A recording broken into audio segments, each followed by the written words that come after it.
वर्धा जिल्ह्यातील आगरगाव शिवारात दोन पट्टेदार वाघांनी एका गुराख्याचा पाठलाग केल्याची आणि त्या तरुणाने झाडावर चढून स्वतःचा जीव वाचवल्याची थरारक घटना समोर आली आहे। जोगेहेटी येथील रहिवासी उमेश वरठी हा तरुण मंगळवारी संध्याकाळी जनावरे चरण्यासाठी शेतात गेला असता अचानक दोन वाघ त्याच्या दिशेने धावून आले। मृत्यू समोर दिसताच उमेशने क्षणाचाही विलंब न करता जवळच्याच एका झाडावर धाव घेतली। मात्र वाघ तब्बल तासभर झाडाखालीच दबा धरून बसल्याने उमेश मृत्यूच्या छायेत अडकला होता।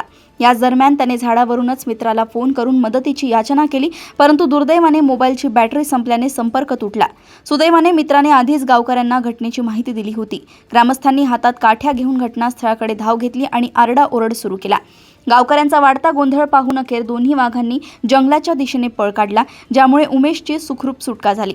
या भागात गेल्या वर्षीही वाघाच्या हल्ल्यात एकाचा मृत्यू झाला असल्याने परिसरात प्रचंड दहशत पसरली आहे।